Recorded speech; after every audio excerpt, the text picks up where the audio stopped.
everyone, and welcome to Flipping Tables, a podcast about flipping tables. I'm one of your hosts, Michael Edwards. I'm your other host, David Lyons. And it's time to Google all the things. Yes.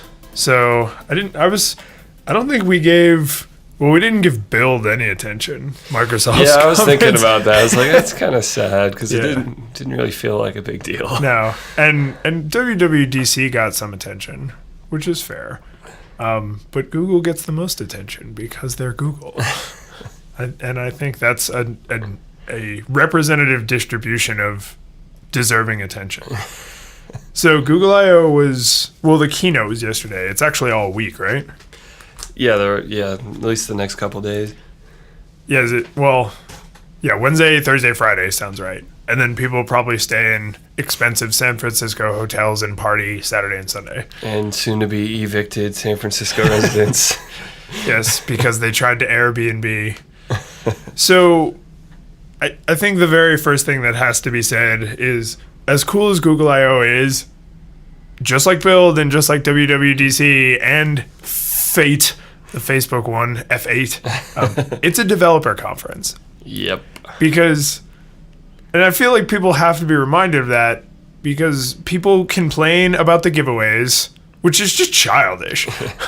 And people complain that they talked about developer stuff. It's like, if you find what they're saying boring, maybe this isn't for you. Like, maybe it's not that the content is boring. Maybe you're not the target audience. Yeah. Though the keynotes have become more and more marketing events, so I feel like it's starting to blur a little bit. Oh, it definitely is. Yeah. No, there's no doubt that they know press is there. They know aspiring developers and wannabes are watching remotely. I mean, yes, it is a marketing event, but when they dip into developer stuff for the internet to be like, oh, this is crap, like, that just seems really disingenuous. So that was my soapbox. That was my table flip. It's a developer The conference. only part that got me was that extended live coding demo really should have been a session. Like, yes, keynotes are for summaries and for like big picture. And Yeah, so I guess that's an unfortunate coincidence. It's not that it was a developer-y thing, it's that the detail was too fine for a keynote. So keynotes, you're right, should be more like up tall on the podium being like, look at all the cool things we're about to rain down on you. Here's where Android is going. Right. Yeah. No, that's fair. Which there was plenty of. Oh my God, there was plenty of that. There was. I think, was it 2:30, I think, was the total runtime, or about more there. Than that, 2:40. Oh, jeez. Under 3 hours. They came in under a Lord of the Rings Fellowship movie. of the Ring. Yeah, exactly. So I think Android Wear was like the standout thing people were looking for. Not necessarily the coolest thing that was announced, depending on your priorities, but that was the thing everybody was excited about. I think one of the biggest potential people see is like, that's, since the media has to have something to call the future, it's like, oh yeah, wearables, that's the thing that's going to change the world next. That's right. And they may not be wrong, but so I have Google Glass that I've been testing for a while, and you have a Pebble. And I think when we talked about your Pebble, you basically said like, yeah, this is cool, but give me more. Let me do more. So, I mean, okay, so was there anything with Android Wear that you immediately saw, you were like, that is the feature? Like, that, the Pebble doesn't have that, and that's worth $200 of my dollars. Being able to reply or act on things. Oh, right, because Pebbles has notification You just only. receive notifications, and it looks like Android's doing it right. If you swipe away a notification on the watch, it's gone from your phone, which is not true with the Pebble, at least not with iOS, and it may be an iOS limitation that they're bumping into, but it's annoying to see a notification you've already seen. Yeah, I have. So with Chrome, you can get certain notifications that are also like mirrored on your phone, and I also use an app called Pushbullet, which has been obsoleted, maybe. At least a big chunk of it, if not damn near all of it. And that's the thing, is I will get rid of Pushbullet if this does 80% of it. Yeah. Because, like, I'll go 80% of the way for no additional overhead of any kind. Yeah. But with Hangouts, I remember when they were like, "Oh, Hangouts has universal notifications," and I remember having my phone unlocked and looking at a message on my laptop and then watching the notification go away on my phone and be like, ah. Yeah, and now how quickly that's like required now. Yeah, it's like, oh, now that I had that once. Well, it's kind of like switching from POP to IMAP email when you're like, oh, I don't have to clear the red messages on every device individually. Over and over and over. Yeah. No, now that I've seen the light, I've left the cave, I've seen unified notifications, and now that is the only way. It's the organic fruit and Kobe beef of notifications. Because I'm a crazy person, that's actually probably more annoying to me than not being able to reply to things. Like if I could just see the notification and have it be gone on my other device, that would be nice. I'm probably with you on that because I feel like the phone used to be second screen. The phone is second screen to, I guess, television or a laptop, but now this is second screen. Yeah, it feels like the phone is the center of the screens now, though. I think so. From increasingly more people. And it's weird because I feel like that's actually... Everyone in America acts like that's where we're going, and I feel like in developing nations... They started there. They were like, well, yeah, I can't leapfrog. I can't afford a $1,500 laptop, but I can afford a $200 phone, so this is my computing device. Yeah. But I think I'm with you on that. Laptops are more like movie screens. Yeah. My beautiful 16 by 9. Going to the theater, like, you kind of invested. I think I'm definitely with you on dismissing, like... I want to be able to respond to stuff, but that's the icing on the cake of unified notifications. Yeah. Like, if I don't have that, then I don't care. Because if I could respond to a notification on my watch and then I take out my phone... It's the hierarchy of needs. It is. Maslow's hierarchy of notifications. With Wi-Fi always on the bottom, yes. no matter what the rest of it is about. So, what do you think Pebble's going to do? Are they just done? I think Pebble is done, but maybe they can find a way to survive becoming just another vendor of the major platforms. Could they go... Because when Apple comes out with something, cheap? all the Apple fans are just going to buy Apple's thing. So they aren't going to be able to keep those customers, or at least not very many of them. No. So could they go like... super cheap? Could they be like the all new Pebble $49.99? They can, but I feel like that's just a race to the bottom of pain because LG and Samsung are going to race hard to that. Yeah, that's true. Well, I was surprised. So they announced they sort of announced 3 products yesterday. So there was the Gear Live, I think it's called. I love how Samsung names things so badly. It is. And, people used to make fun of, like, IBM. This isn't rehearsal. It's really. People used to make fun of Lenovo and IBM because their product names were just, like, a vomit of letters and numbers. ThinkPad wasn't bad, but... Well, that... Except it's like ThinkPad E187. Yeah. No, Dell is even worse. But Dell is way... Well, but the numbers are consistent. Like, that a 5500 has less stuff than a 6000. I guess, but it's probably like NVIDIA where the numbers get reset every few years, and now the new 5500X. Yeah, there's that total video game reboot. Yeah. But I still think like the Live or whatever the hell it's called. That one's like $199. Yeah, I think, and then the like $229 or something for the LG. The Gwatch. The Gwatch. Which I'm positive that's not what they're actually calling it, but I heard someone call it that and decided, yes. Guacamole. Guacamole. Yeah, but that one's $229, and there's strong suspicion that the 360 will be $250 with its premium roundness, and it's made out of metal. In their defense, the Gwatch and the Live are plastic, and is it $30 worth of steel? I doubt it. Well, let's just cut right past it. The only one of the ones we've seen that are worth looking at is the 360. Yes, and I actually don't have a problem with rectangular watches. So the Gwatch actually looks fine, but I would prefer a round watch. When I'm buying a device that right now is not necessary. Nope. It's one of those weird things where like might as well buy the more expensive one because it's not necessary. Like if you're gonna buy it, if I'm gonna waste money, I should waste all the money possible. Yeah, I'm sure that doesn't really hold up, but it's the way I think anyway. But so I think you took a screenshot that you annotated with great anger of the. I'm just a nitpicky bastard. Well, this is one of the reasons I hate you, because the second you pointed that out to me, I was like, great, I can never unsee that. I mean, maybe it's sort of like the Windows 8 thing where it's text that bleeds off the screen to indicate, hey, pull this up, which was like the main rationale I could think of. Is that of like, does hey, Windows 8 do that? Well, Windows 8 does it horizontally when you're in. Oh, the cutoff. Okay. Yeah, and I don't like that on Windows 8, so I still wouldn't like it. But it makes more sense than, yeah, we just cropped it bad. Sorry, brah. Sorry, brah.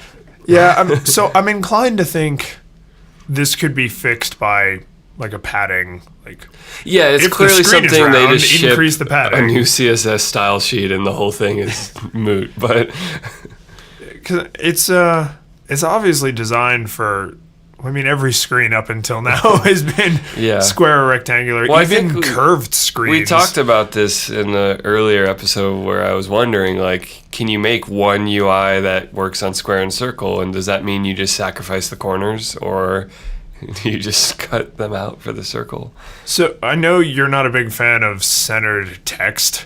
How would you feel if on a round display all the text was centered? So the image is cropped artfully at the corners, but the text has to be centered so it's more legible. So I think that's the thing is, well, centered text is okay for headers or titles or like single words. It's paragraphs that should not be centered. But how do you feel about a single sentence? Like the first sentence of an email or a tweet or a calendar notification. Like, that's more than a word, but it's way less than a paragraph. I mean, it's not always ugly, but there's just the way the line breaks happen can just look really weird sometimes. Yeah. What do you call it? There's a... Just orphans, or there's another word for... I don't know. There's... So, I mean, are you gonna get a 360? I'm going to, unless they announce it and they're like, it's $700. I'm waiting to see if they work with iOS. I'm not holding my breath, but I'm sure if it can, Google would probably build it that way because they would love to have extra customers. But definitely. My hunch is even if it works with iOS, it'll be better on Android. Yeah, that's true. But after this year's WWDC, I am a little bit more optimistic. Because they are opening things up in a way that they haven't really done before. So is it ever going to work as well? Probably not, because it's designed to talk to an Android device. Yeah. But I could see like rich notifications and dismissing stuff on the watch and talking to the phone. Like, Apple has started to head in that direction. Yeah. So we'll see. And I mean, we'll see what Apple, if they release their own watch this fall, and what it does. But I think this is weird because I'll probably renege on this and just buy something like when it comes out. But I'm thinking right now I want to wait a year and see how it evolves for a bit. But so you weren't an original iPad owner. You're not a iPhone 2G guy. Like you like V2. No, traditionally I have been an early adopter of a lot of things, but I might V2 the watches. Yeah, I mean, I guess that kind of goes with the non-necessity of it. It's like, oh, this is really cool, but you know what, I can wait. This can all change when I play with one in a store, and I'm like, oh, okay, I need it. I was just kidding. I need this right now. But, like, I don't know. I guess I just want more details. Like, we don't have an official price for the Pebble, or not the Pebble, the 360. All the rumors are it's wireless charging, and, like, there's all these cool things, and I want to see and know that stuff. So those were my two, like, gotta have to consider buying this features was wireless charging. Those are like, I shouldn't say that was a deal breaker, but it was like a deal cincher. Deal maker. Yeah, it was a deal maker feature. It was like, I want to never have to plug this thing in. Like, I want a charging pad next to my bed, and then at the end of the day, I want to just take my watch off. First off, it has to last an entire day. Yeah, it has to last an entire day, no question. Yeah, like, no matter how taxing. Yeah. So more than a day, I think. I think LG said 36 hours of standby. And that's Yeah. relevant. Well, wait. That's relevant because the screen is always on. So saying 36 hours of standby is, in this case, is tantamount to saying 36 hours of use, or near 36 hours of use, just because it's always, like, the screen is the part that kills the battery. Yeah. It's not doing heavy processing, so there's not a lot of guts to heat up. Yeah, more than a day is crucial. I have to be able to put it on in the morning. You know, I wake up pretty early and I go to bed late. I have to be able to put it on in the morning, take it off at night with no question that the battery is going to die. None. So if they can give me that, like, I'll accept I have to charge it every night. But I won't accept I have to take it off in my office and put it down on the charging pad. That's a deal breaker. Don't want another thing you have to think about. Yeah, that's an absolute deal breaker. It bothers me that I have to do that with my phone. But I use my phone a lot, so I'm like, But anyway, so that was one. And then the other one was note-taking, which I have to say the demo flopped.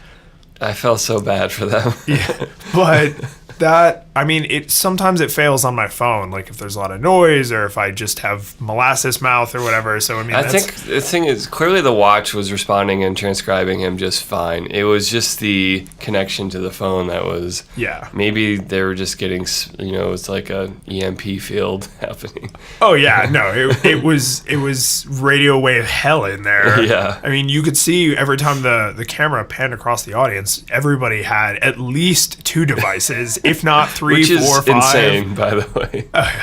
Well, you figure phone and laptop or laptop-like device for note-taking, but then you had people who had Google Glass, you had people who had Pebbles and other smart devices, you had people who had tablets.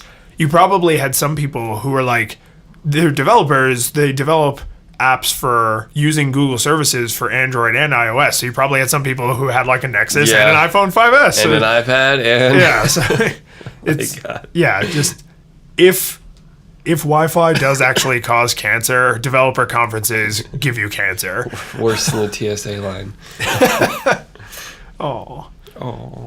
Stupid security theater. I think that's going to be fresh on our mind for a while. the harassment of that one adorable little old lady. Yeah. Damn you, TSA. She didn't deserve it. So that was Android Wear. I think I'm going to skip actually down past some of this other interesting stuff to Android in the car. What do they call it? Android Auto? Mm-hmm. So, gimmick? Awesome? I think it's perfectly fine, just not exciting anymore. I mean, it's sort of like none of us have it in our cars, but it's like, oh yeah, maps. Neat. I already had that. Totally gonna love it once my car has it built in.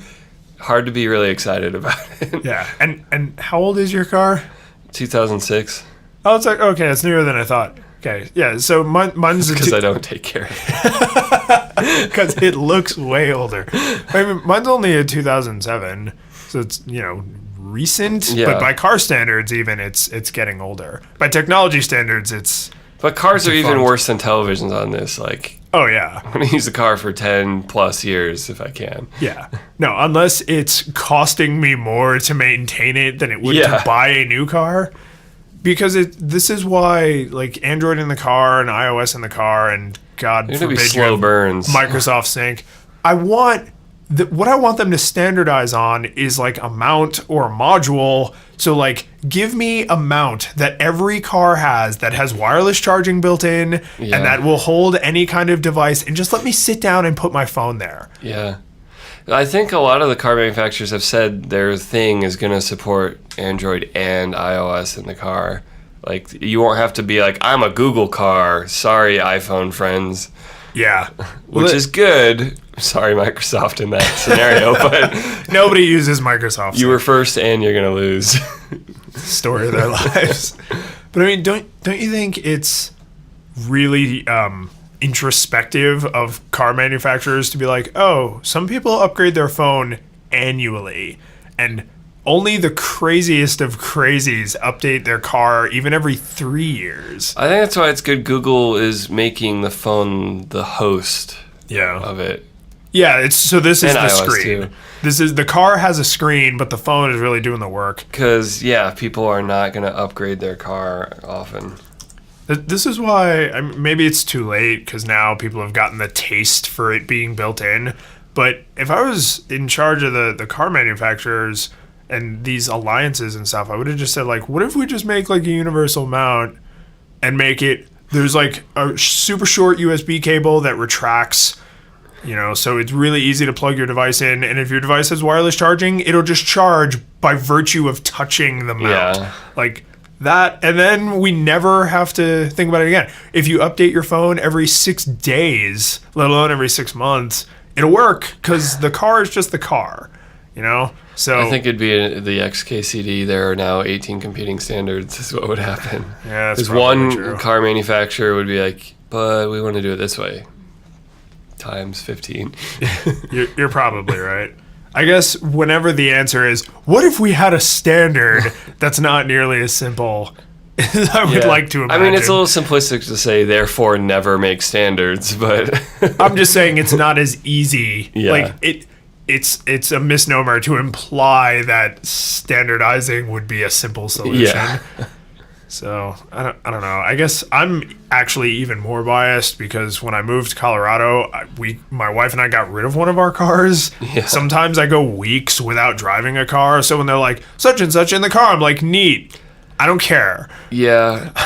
This is not relevant to my experience. It was funny. One of the Ars Technica, I think it's Casey Johnston, was tweeting during it, and she was like, I aspire to the life of like quiet, casual luxury that apparently the users of these devices live, because it's always like, where's sushi? I'm going to go to soccer art school right now, and then there's like all this life of leisure in all their demos. Yeah, I saw quite a few things that were like, oh man, these people who demo products, all they do is eat at expensive restaurants and go hiking, take beautiful, perfectly exposed like, where's photos. my flight to Hawaii? It's like, obviously that's just because it doesn't make for a great demo, and you're like, how do I get to my dead-end job, Google? Like this like depressing... Yeah, I'm late for work again. But I think there is something to be said about sometimes the headlining features do seem a little Silicon Valley, like commuter heavy culture. I mean, a lot of America commutes all over the country, but there's kind of this like dream of the futuristic car driving into San Francisco to your startup office. And yeah, I wonder, this is a little bit of a tangent, but I've always been fascinated with how so much pop culture takes place in New York. It's like, a movie about a couple that's trying to find love. I bet you they live in New York. I bet you they have an apartment that no one on their income could actually afford in New York. And they do things with their free time that they could never possibly do. So the show Friends? Yes, exactly like that. Exactly. 6 really rich white people. Yeah, exactly. There were even episodes about Friends where some of the friends were mad at the other friends for how flippant they were with their money. And it's like, you're all ridiculously flippant with your money. None of you cook. Even the chef eats out like all of her meals. So, yeah, but I feel like First world problems, the show. Pretty much. Don't you feel like we've started to sort of fetishize San Francisco culture in the last like 5 or 10 years the way, at least in my whole life, we've done with New York culture? It's like, it used to be like, I'm going to leave Lima, Ohio. Like, this is Glee, right? Like, I'm going to leave Lima, Ohio and go to New York and make it big on Broadway. But then now it's like, no, I'm going to break out of small town Nebraska and go be an app developer in San Francisco and live in the Bay and have a 200 square foot apartment for $6,000 a month. And like, as if that was like a dream. Yeah. Like to go have a crappy standard of living and work yourself to death in the process of attaining that crappy standard of living. That's what these demos sometimes look like they're addressing. But then that's sort of like, well, it's marketing. It's a demo for developers, but it's marketing at the same time. It is. I mean, I guess the more I'm thinking about it, we also fetishize country living. So basically, we've picked the extremes. Yeah. Extreme Midwestern, extreme Northeast, and extreme West. It's the hyperbole of the media, because it's like, welcome the Google overlords, give me all the things, and then it's maybe we're using our technology too much. Maybe this is hurting us. And it's like, there's no nuance. None. It's give me all the things, wire me up, put the chip in my brain, and then, hey guys, are we losing our humanity? Yeah. Maybe we should just all go farm our own food and not use any technology. You're right. There's no... Where is we're as guilty of it as anybody because we're now part of the media, I guess, via this podcast. And what is it called? Flipping tables. And what do? Angrily rant about things. So I feel like we don't live up to that very much. We have bursts of exciting table flipping. If it was just an hour of everything is horrible, we would just be Fox News correspondents. True. And you never go full Fox News.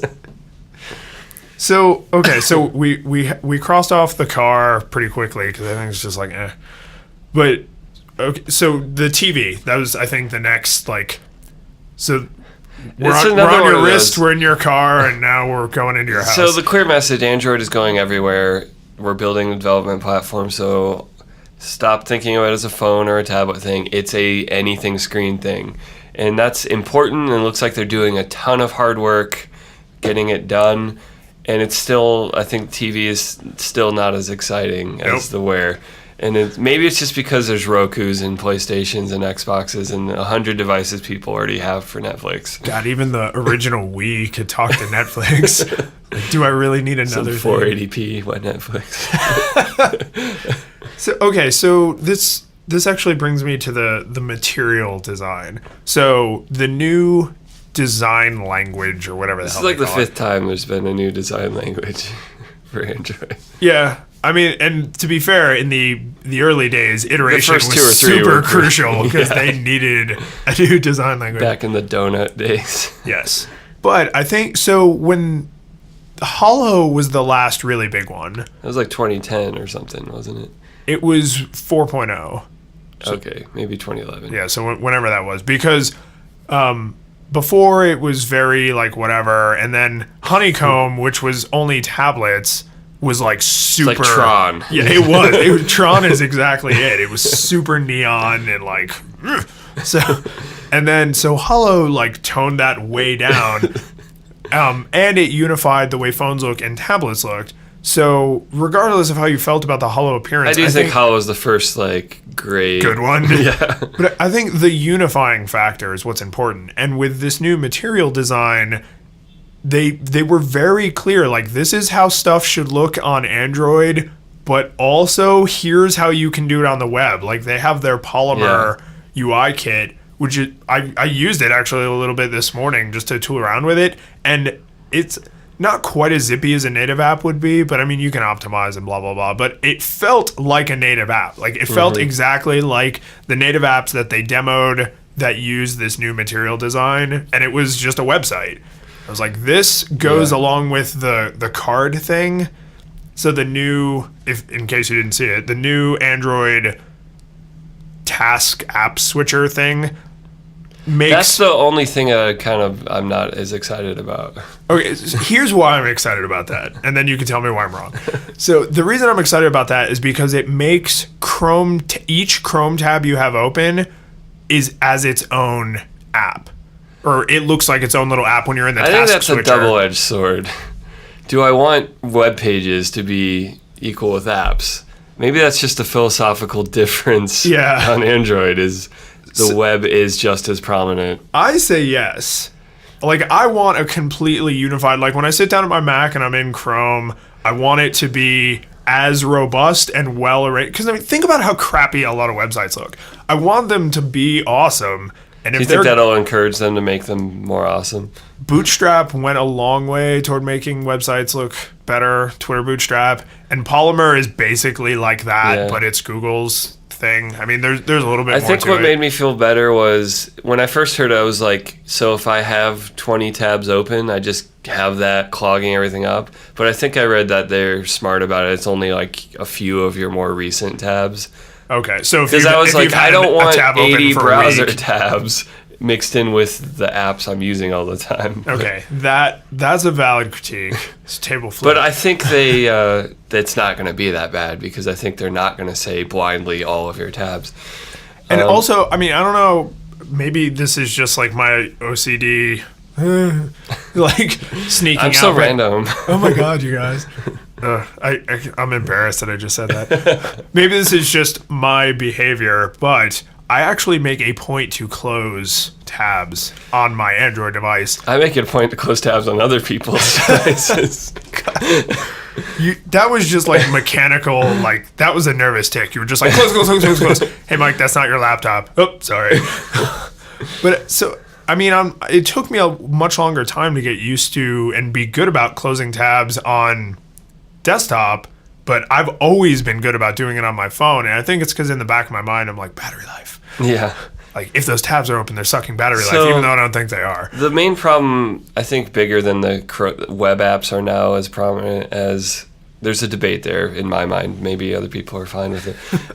The UI, I feel like the flippy card, the card Rolodex covers up the, like, when I go into a multitasking interface, I like to be able to see the app. It helps me move quickly to pick it. And I didn't think there was anything wrong with how Android has done it since Hollow. Yeah, so that's... And now it's I guess all that's a good stacked point. in, like... The way they were doing it wasn't bad, and it was arguably good. Yeah, couldn't they have added Chrome tabs into still a visual, especially because Android phones tend to be bigger. They have bigger screens. They can fit more visual information. Yeah, so here, I'm curious. So I'm gonna unlock my Nexus 4 here. And if I bring up the multitask thing, I can see 3 and 90% apps. So I can see all of my 3 most recent apps and then enough of the 4th one to know what it was. So I have search, YouTube, Twitter, and Chrome, but then I have to start scrolling. So you can basically have 4 on the screen at a time. Yeah. And this is a relatively large screen. And most of the time when I'm multitasking, I'm hopping between the 2 most recent maybe things. the last 3 or 4. Yeah, right, back and forth between apps. Yeah, so this is, I don't know. I like the visual card, not stacked and obscured and making me look at titles. But I haven't used it. I haven't seen... Right. Like... So I can't picture it. Were there icons, like app icons or favicons if it was a Chrome tab? Because that, to me, would be good enough. I think it was just like... I don't know. We'll find a screenshot. Yeah. But so like when I'm looking at this multitasking interface on my Nexus 4, and I'm looking as much at what the app was as what I was doing. So if I can see a little icon, then that to me is good enough. Because it's like I'm thinking in my mind, oh, I'm in the camera app and now I want to switch to Twitter or Chrome. So I'm not looking for what I was looking at in Chrome. I'm looking for Chrome. So there's a screenshot. I'll put it in the show notes. Yeah, so you have, for the tabs, you have favicons, and then for the apps, you have the app icon. So that, I'm okay, that's good enough for me. Because that already fits in with the way I did things. So, I mean, like that, for you, this completely breaks the way you did things. Yeah. But for me, it's like the appearance changed, but the key, like the keystone for me has not changed. Well, I just like, in the screenshot, it's like there's a whole bunch of apps, but you can't see anything about them. Yeah. Yeah, you can see 3 icons, which is actually a tiny bit less than I can see currently. But it's, I will probably be fine with it. I'm actually not super invested in the task switcher because I find myself going, because I think I'm going to an app, I go through the launcher. Yeah. So it's like, even though I had Chrome open 5 seconds ago, I think like I'll press the shortcut for Chrome, not I'll go through the task switcher because I know it was a recent app. So this is probably one of those really difficult things because most people are not hyper invested in how they move from app to app. Mm-hmm. But if you force them to answer you, like in a focus group, they're probably super opinionated. Like, no, I have to do it this way. This is the only way to do it. I mean, I remember we were talking about it when I saw this card view, I immediately thought of the Windows tab on Vista, and I think Windows 7 does it too, where they shoot all like to an angle and it's all 3D and it's like Rolodex style and you can go through them. Yeah. It's really cool looking, but it's not great, not super functional. But this won't be as bad as that. No, but it did make me think of like the physical Rolodex, which is weird because this isn't like skeuomorphic design, but they said like having a depth of field and a 3D. So it feeling. sounded a lot like what Joni Ive said about iOS 7, even though in practice there's differences. The whole there's depth and dimension to the OS. Yeah, and I think that's important because it seems like everyone's gotten to a similar place now of flatten things and use stacks of flat things. Use little cues when it helps. Yeah. Well, I think it's so on iOS and Android, or at least with this new material design, they were very big about the little touches of reaction. Like when you press a button, the button has to let you know it's been pressed. Yeah. And iOS does it fine. The way Android does it right now is fine. This new release looks like it's going to be fine. So, I mean, at that point, it's just a matter of do you like a little blue ripple or do you like a little blue glow? Well, but Windows has failed so bad at this. When you touch something like a tile on a Windows phone or a Windows 8 device, you have no idea if anything happened. The borders are completely washed out in all the apps. Everything is just white. Yeah. Yeah, I think Windows went full flat and yeah, I mean it just looks like writing on a piece of paper. You get no feedback, there's no borders. Their carp has just totally fallen apart. There's no. Yeah, I do think the new Android material looks really great, and the especially some of the animation stuff they were doing looked really cool. The transitions between different views. Yeah, the little slide and pop and all that stuff. And I've seen iMessage does a little bit of that when you pull up the keyboard or pull down things, and I'm like, yeah, that's cool, doing little transition animations. Yeah, and I have to. I may be wrong about giving attribution for this, but I feel like my earliest memory of movement being utilized in subtle ways is on older versions of OS 10, I guess, with the little app bounced minimizing the window and having it get sucked in. The genie sucked down. Which is one of the first things I disable on OS 10. Yeah, because it's annoying as hell. But I mean, the little the bouncy dock. And I think also annoying as hell. But it's really clear. Yeah. I mean, now it seems really outdated and terrible. But at the time, it was nowhere near as annoying as the Windows Vista and 7 pop in front permission asker. It was the user access control. I have almost an alarm clock level reaction. Boop, boop. Just that was the day I learned how to disable that on Windows. There was a part of me that was like, what? Will it be less secure? Don't care. I'm going to have to get nostalgic and find the old Apple commercial with John Hodgman where it was deny or allow, deny or allow, deny or allow every single time. They need to bring those back. That was some of their best advertising ever. Best and worst. Well, yeah. It got a really clear message across. So we've decided Android Wear is important. Android in the car, Android TV, whatever. The new design looks good. What kinds of things? We have a little list of things we feel like they kind of didn't talk about. So what were the big letdowns that they didn't say we're doing this, and then everybody could go reaction guys. So, I mean, I feel like this is sort of Apple, you didn't announce a watch, you're doomed. Yeah, I'm not saying that, but except they're doomed. To me, the biggest things were Glass was pretty much non-existent on stage. There was tons in the crowd, but as a platform and a direction for Google, it was kind of yeah, we're doing other stuff right now, was the feeling, but maybe not. Maybe then next year they'll have a shit ton of Glass stuff. But it just seemed kind of noticeably in 2012 this was the future, and right now we're still kind of we don't, I'm not sure.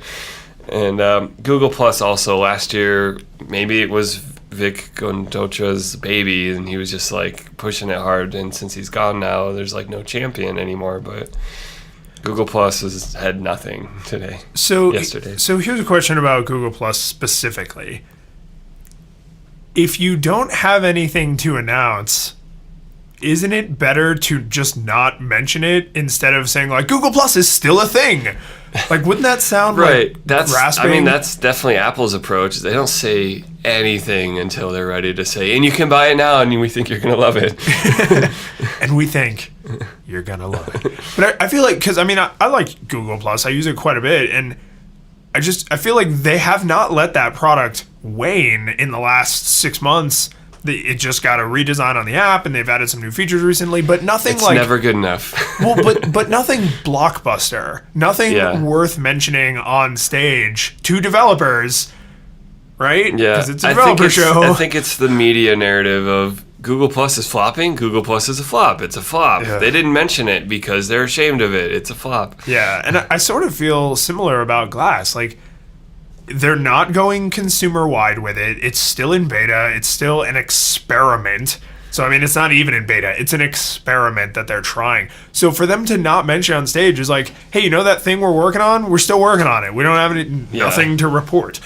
You know? Well, even just the vote of confidence of some of the presenters wearing it or something, just to be like, yeah, this is our buddy. Yeah, we still wear this thing. They did all wear watches. Every single one of them had a smartwatch. That's their new thing. So the one thing that I was like genuinely disappointed about was voice integration into Hangouts. Yeah. Like that, because that's... why are you letting Apple kick your ass on this? Well, and we know it's coming. They said so themselves. A year ago. And they have been letting voice really languish. So, like, with Glass, it's like, I don't care if you don't talk about Glass because it's an experiment. With Google Plus, I don't care if you don't talk about Google Plus because you have been maintaining it. So, like, I know it's fine, at least for the near future. But with voice, it's like, you haven't done anything with voice in years. Like, we just kill it, like... kill it and merge the features into Hangouts. Yeah. I mean, the thing that made me stop using voice was that you can't get picture messages. I have a little niece. I was really disappointed to find out one day that my sister-in-law had been sending me pictures of my niece for years, and they just all died out in the internet somewhere. No notification, nothing. So I think I have an explanation for why the media wants to like pretend this is a scandal, and it has to do with the same hyperbole that's always in the media. And so there's the pro Google. They're so innovative. They're always doing these interesting things. You know, shareholders invest in them because they're clearly doing more interesting futuristic things, and Apple's just making iPads, blah, blah, blah, blah, blah. And the counter voice, the other side of the hyperbole is Google is just doing a shotgun blast of random shit, and they're going to abandon this stuff in a year. And so that's those people coming and saying, see, they're always... you. Yeah. And so it's like, I know, I get annoyed that it's cool. Google is innovative. They do lots of really cool things. Keep doing cool things, Google. But it's the pundits that are on both sides. They're just like, therefore, Google is the only cool company. Right. And then the other people go hyperbole of the media. Yeah. So basically, Apple needs to invent Google Glass. And then it'll be cool. Yeah. So I just had like a total mental collapse where I had a sentence prepared, and then when my mouth got involved, it totally fell apart. You just had a stroke? I think a little bit. So, yeah, that's what a stroke sounds like on a podcast. It's very quiet and not impressive at all. So how do you? It was the cross device thing. So they talked about Chromebooks a little bit, and they're bringing Android apps in a very limited beta. We're still working on it. Just everybody freaking relax kind of fashion to Chromebooks, and that to me was another deal maker because I don't have anything against Chromebooks. I actually think they make a tremendous amount of sense, but there are a lot of apps on my Android device. I'm like, why is there no desktop counterpart? A good example is Pocket Cast. The app that I use for podcasts is called Pocket Cast. And if I want to listen to a podcast when I'm like sitting at my desk, I have to play it on my phone because there isn't a web or desktop version. And that's like, I've gotten used to it now. This is a little irritating. Here's another irritating thing. Why is the only good unified calendar that I have access to on my phone? Like, I don't have a unified calendar on my desktop. Why not? So, like, when they said, Android apps on Chrome OS, I was like, well, here, shut up and take my money. Like, that's awesome. They said they were very tentative. They were like, it's limited right now. Android apps are designed for touch. Right now, most Chromebooks don't have touch. So, like, but it's coming. And that, to me, was the big thumbs up of, like, you know how everybody thought we were going to do this? We're going to do this. If it takes a couple of years, that's okay. But it's coming. Like that big thumbs up. I don't want to have a completely different experience from place to place. Yeah. I do think all these Android movements do seem a lot more obviously more practical for the future than Glass. Oh, yeah.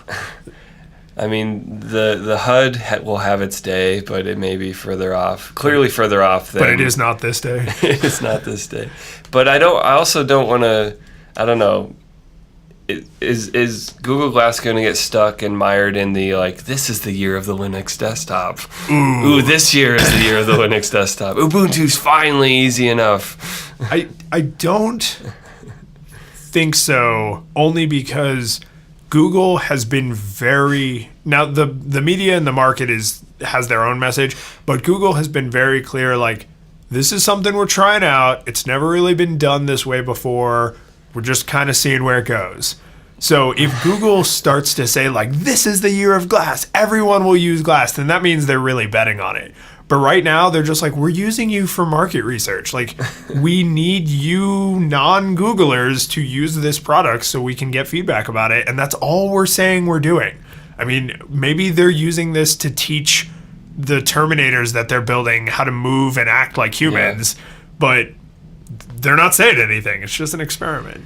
It is such a big difference how prominent it seems at Google, just because a couple years ago it was a guy skydiving with Glass onto the roof of the Moscone Center with Larry Page going like, hell yes. That's true. And now it's like, yeah, we're not even wearing them.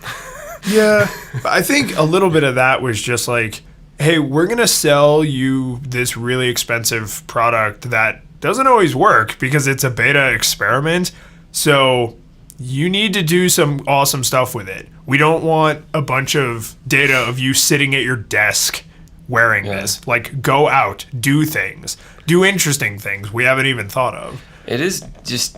There's some pitfalls to how they've been doing it, though, because it's like, yeah, we got early adopters and we got bored rich people and we got celebrities playing with it, and you run the danger of the only time anyone sees Glass, it's some, like, NBA star. Yeah. And it's not like Beats where it's like, cool. It's like, okay. Well, so, I mean, I've been trying to use mine regularly. I don't use it every day, but I try and use it at least several times a week. And like, so yesterday, at least here in Colorado, I don't know if this is nationwide, but yesterday was bike to work day. Mm-hmm. So I have a relatively long ride to work, but it's a nice ride. So I wore my Glass and I crossed some rivers, and there's very nice, well-maintained trails and parks and stuff. And I took pictures the whole way. I think I took like 16 or something pictures.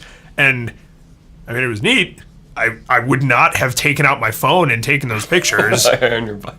Yeah, exactly. Like, I wouldn't do that while I was riding, and I wasn't going to stop. Yeah. So that was cool. And like, I have, you know, my little daughter, and being able to do the thing. She doesn't know she has a camera pointed at her, so she'll like continue to interact with me. Like, that's cool, but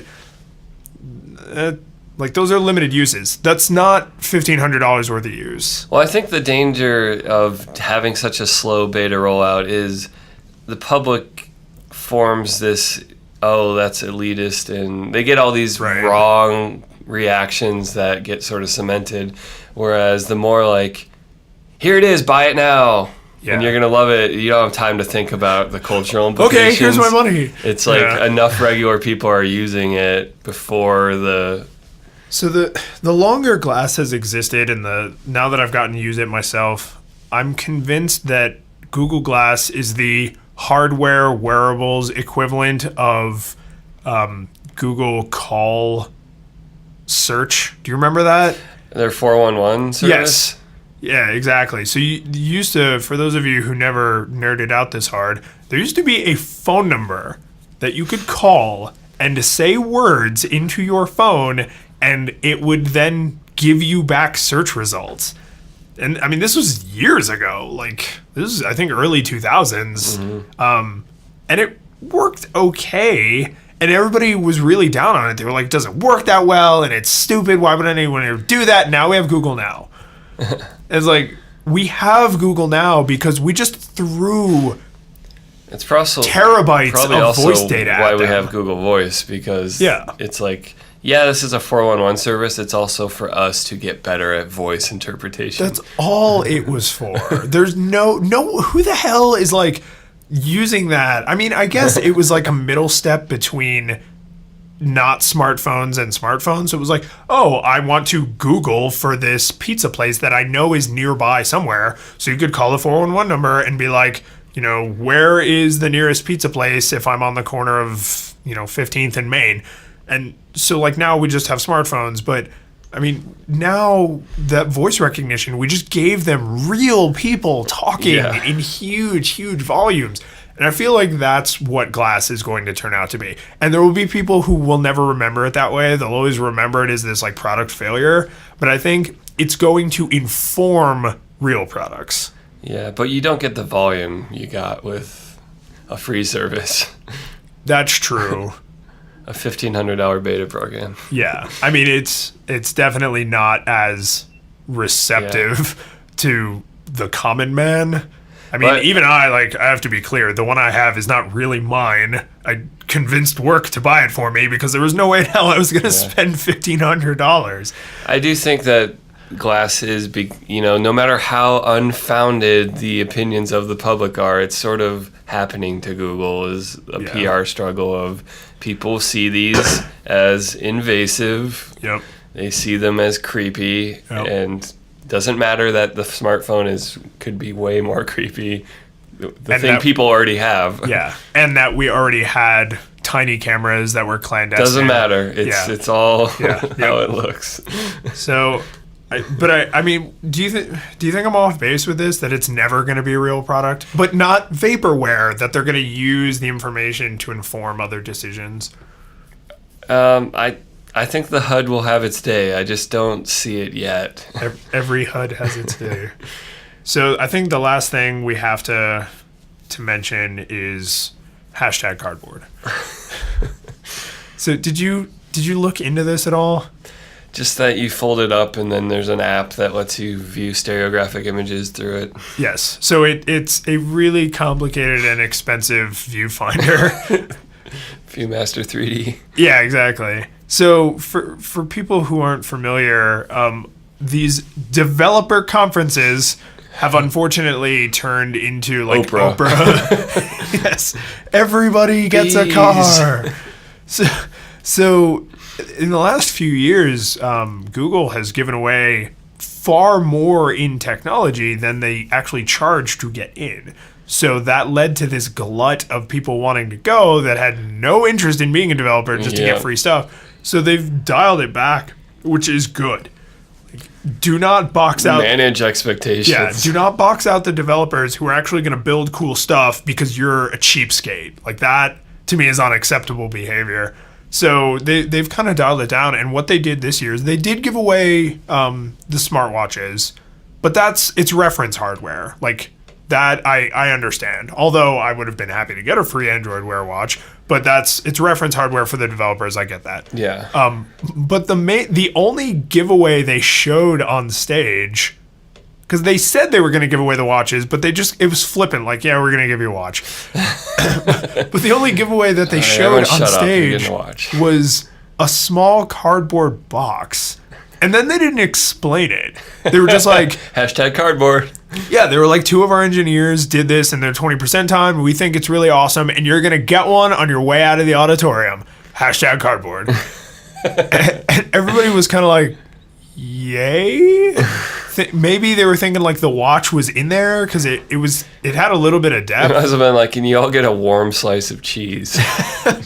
So what it turned out it was not a warm slice of cheese. It was, in fact, a build-your-own viewfinder that has a space to hold a smartphone, and then, well, let's be fair, an Android phone, because it wouldn't work with an iPhone or a Windows phone or a BlackBerry. So it has space to hold an Android phone. What about Palm Pre?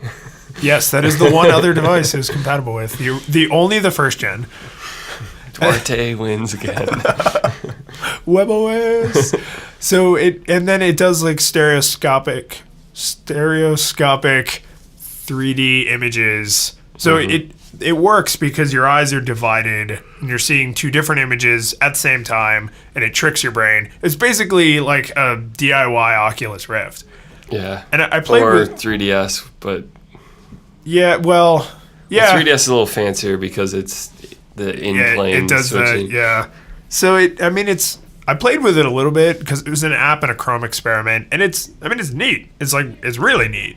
But that to me felt like a nod to developers and not to the press, because they basically said, we're going to make you build this thing that costs us like a nickel to produce, and then you have to put your own phone in there to play with it. But then there were pictures of these developers out in the crowd with like these huge smiles on their face, and like they were like enchanted, like excited, like I can't wait to build stuff using Google products, because that, like, to say that two of their engineers sat down and fiddled with cardboard for 20% of their free time, like that to me, that was like engineers, developers, like, we get you. Like, we're right there with you. This is not a product show. We are nerds. We built stuff, and now we want you nerds to go build stuff with the stuff we built. Mm-hmm. So like that felt like a little, like, almost like a dig at the tech press. Like, this is not for you. Yeah. This is for them, the people who are supposed to be here. #cardboard. I mean, I've left you awestruck with my assessment of #cardboard. That's all cool. The press is going to treat it like a joke forever now. They are. I mean, is it a misstep? Like, have they now? No, I think it's pretty harmless. It's just Google being fun. Just Google gonna Google. So I think we covered, I think, all the important parts of I/O. It was really long. Google's doing a lot of stuff. It's clear. Yeah. We'll see how cohesive it all ends up being, but they're doing a lot of stuff. Yeah, I think that's a good word to use, because I think not that long ago, Google was really not a cohesive company, and they have made, in terms of how their products function and in terms of how they look, just massive strides. Because that's something that Apple kicked their ass at. Like, all their products worked together. Everything looked like it was made by the same company, because it was. And their third-party developers fell all over themselves to make their stuff look like Apple like stuff. when iOS 7 came out and it's like neon flat, and like within 6 months, every single major app has been updated. Even the people who hated it were like, it has to look like it's made by Apple, so I'm going to just do it. Yeah, so I mean, that's something Apple has totally always done incredibly well. And Microsoft kind of, they never did it really well, but they also never did it really poorly. Google did it really poorly. Yeah. Because every app was made by a different team, a different design language. The only spot where I'm not feeling cohesion with the Android stuff is the TV and the Chromecast. It just seems like, wait, which one do I buy? Do I buy both? Are they companions? Are they set like completely different things? Yeah. Like, here's my theory on that. I think if Android TV starts to make any headway, or they want to give it some headway, I think what you're going to start to see is Android TV is what you have at home. Chromecast is what you carry around with you. Chromecast is what you take to your lame Luddite friend's house who doesn't have an Android TV. Chromecast is what you have in all the conference rooms in your office building so that you can cast stuff off of your device. How long until it's Android Cast? Oh, jeez. That's, well, the branding and then there Samsung Cast Live. Oh. S. The Galaxy Chrome Samsung Cast Live S TH-9000. So, but I mean, don't you think that would be a good way to divide those up? It's like the Android TV lives at your house, or maybe it's even built into the television, because that everybody thinks that that's actually ever going to happen. I think that could make sense. I don't think Google has presented it in a way that made sense. No, I'm totally grasping at straws here. I'm trying to preemptively defend them, because this is the only way I can think of that this makes sense. Yeah. It's like the Chromecast is super small, it's super light, super portable, requires virtually no setup, but the Android TV, like, that's personalized. Like, I'm logged into it, that's at home, that's where my stuff is. I'm logged into my Google account. I don't want every asshole who goes into the conference room to touch that. But the Chromecast is like, oh yeah, you're going to do a presentation, Mike? Yeah, just I'm really glad they Chromecast. added a way to cast without going through the Wi-Fi or like to connect to it. Yeah, I need a better explanation of how that works, because they made it sound like you don't even have to be on the same network. Anyone can cast to it. And I'm like, I don't want anyone throwing stuff onto my television. It seems like they might have solved some of the problems with us using them at work where our network is terrible. But yes, that is awesome. What I don't want is to be sitting in my living room and porn to suddenly just pop up on my television. I really doubt they would have like made it so peeping Toms can be like, I absolutely agree with you. On stage, they made it sound like there's no security so at all. maybe this is part of their confusing presentation of Android TV. Exactly. Yeah, they definitely, the Android TV and Chromecast part was very like, what? Like I'm kind of on board with you, but I'm sort of like confused at the same time. Like, you said we're going out to eat and I'm hungry, but you also talked about like going to a farm. Like, I don't want to. Are we killing a cow? Yeah. Can we just go to the burger place? Yeah. So that was a weird part of the presentation. It's a weird note to end on, though. It's a good weird. Okay. So do we we just want people's general I/O feedback? Are you going to get an Android Wear device? Ooh, yes. So what did you think? So we know you're on hold. I'm a definite yes, unless they price themselves out. And because actually they can't price themselves out, because I want the 360, but if that's too expensive, I'll settle for the Gwatch. I'll settle for the Gwatch is the show title. There it is. Yeah. So okay, there it is. Are you going to get an Android Wear device and general other I/O feedback? #cardboard. All right. David Lyons, where can people find you on the internet? People, we were late this week. I almost forgot that we didn't tell anybody where they could find us. I'm glad your memory is better than mine. People can find me at lyonsinbeta.com or at lyonsinbeta on Twitter, or plus David Lyons on Google+, which I actually use. All right. Where can people find you on the internet, Mike? Find me at medwardsmusic on Twitter or at pseudomichael.com. Do you have a custom Google+ vanity URL? It's like, I didn't get Michael Edwards, so... Oh, you get something... Okay, never mind. You don't get a cool one. It's not great. You're not part of the club. All right. And then where can people find the show notes for this episode? At flippingtablespodcast.com/019.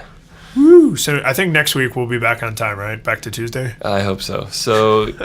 5 days from now. If the stars align. Are there any more developer conferences between now and Tuesday? I think we're done for the season. Yeah, we can stop just summarizing tech news and get back to ranting. Back to complaining about things. So we'll see you on Tuesday.